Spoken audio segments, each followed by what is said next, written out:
ने हम सभी भाई बहनों को बचपन में यह सिखाया कि सुबह उठकर सबसे पहले पृथ्वी को छूकर प्रणाम करो, फिर पैर रखो। तो हम सारे भाई बहन सुबह उठते थे और सबसे पहले पृथ्वी को नीचे झुककर प्रणाम करते थे। और दादा कहते थे श्लोक दोहराओ, समुद्रवस्ने देवी पर्वत स्तन मंडले विष्णु पत्नी नमस्तुभ्यम पाद स्पर्शम क्षमस्व में। तो मैंने अपने दादा से कहा कि भाई यहां तो नीचे कुछ देवी देवता का चित्र भी नहीं है, ये आप मुझे क्यों छूना सिखाते हैं। तो उन्होंने मुझे इस श्लोक का अर्थ बताया कि समुद्र ही जिसके कपड़े हैं, सारी औषधियों को देने वाला, सारी नदियों को देने वाला, वह हिमालय ही जिसका वह वक्षस्थल है, जिसका पेयपान करके ये प्रकृति बड़ी होती है, उस विष्णु की पत्नी मां पृथ्वी को मैं पुत्र पैर छूकर दिन भर आपके ऊपर चलूंगा, इससे पहले मैं आपको प्रणाम करता हूं। पृथ्वी तत्व की इस चर्चा में आज हम बात करेंगे अवतारों की श्रृंखला के सबसे पहले प्रकट होने वाले उस ईश्वरीय प्रकाश की, जिसे सनातन धर्म में मत्स्यावतार के नाम से जाना जाता है। इस पूरी सृष्टि को प्रजापति ब्रह्मा ने रचा है। माना जाता है कि ब्रह्मांड का सारा ज्ञान, चारों वेद, वे भी ब्रह्मा जी के श्रीमुख से ही निकले हैं। वेदों के प्रकट होते ही उसी समय हयग्रीव नाम के एक दानव ने वेदों को चुराया और निगल लिया।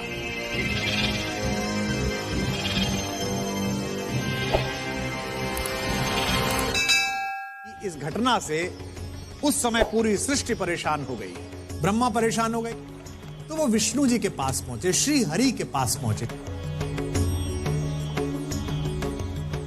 क्योंकि आप जानते हैं दुनिया 3 चीजों से चलती है। जी फॉर जनरेटर, जो पैदा कर रहा है, ओ फॉर ऑपरेटर, जो चलाता है, और डी फॉर डिस्ट्रॉयर, जो खत्म कर देता है दोबारा पैदा। वहां से निकला है ये गॉड शब्द, जो निकला है हमारी संकल्पनाओं से निकला है। और तब सृष्टि को इस संकट से निकालने के लिए भगवान विष्णु ने मत्स्य यानी एक छोटी मछली के रूप में अवतार लिया। नदी के तट पर भगवान सूर्य की पूजा कर रहे महापराक्रमी राजा सत्यव्रत मनु से उस छोटी सी मछली ने यह प्रार्थना की कि हे राजन, आप मुझे अपने साथ ले चलिए। प्रजावत्सल राजा मनु छोटी सी मछली की प्रार्थना सुनी, उसे बड़े अनुग्रह के साथ स्वीकार किया और अपने कमंडल में रखकर महल ले आए। महल पहुंचकर उन्होंने देखा कि मछली तो पूरे कमंडल के आकार की हो गई। तो महाराज ने एक बड़ा पात्र मंगवाया और मछली को उस पात्र में डाला, तो मछली उस पात्र के आकार की हो गई। राजा पात्र का आकार बढ़ाते रहे, मछली का आकार बढ़ता रहा। अंत में राजा समझ गए कि ये कोई बड़ी मायावी प्रस्तुति है, कोई ईश्वरीय विधान है, और उन्होंने मछली को तुरंत समुद्र में डाल दिया और मछली समुद्र के आकार की हो गई। राजा सत्यव्रत मनु समझ गए थे कि कोई साधारण मछली नहीं है, इसलिए उसमें जल में प्रवेश कराते समय उन्होंने विनम्रता पूर्वक हाथ जोड़कर उस मछली से उसका परिचय पूछा। यह सुनते ही भगवान विष्णु अपने विश्व रूप में प्रकट हुए और उन्होंने राजा को बताया कि आज से ठीक 7 दिन बाद महाप्रलय होगी, तो आप एक विशाल नाव का निर्माण कराइए, उस पर अपने समस्त कुटुंबियों को, राज्य के हितार्थ जो नागरिक हों उनको और समस्त जीव जंतुओं को लेकर इसमें तैयार हो जाइए, इसमें बैठ जाइए। आगे क्या हुआ? मत्स्यावतार के रूप में समुद्र में हैं और महाराज मनु प्रतीक्षा में हैं प्रलय के। मत्स्य के रूप में भगवान विष्णु ने समुद्र के रास्ते से पाताल लोक पहुंचकर हयग्रीव को ढूंढ निकाला, और जैसी संभावना भी थी, युद्ध में हयग्रीव पराजित हुआ और उसने ब्रह्मा जी को सारा ज्ञान यानी वेद वापस लौटा दिया। ठीक 7 दिन बाद महाप्रलय की शुरुआत हुई।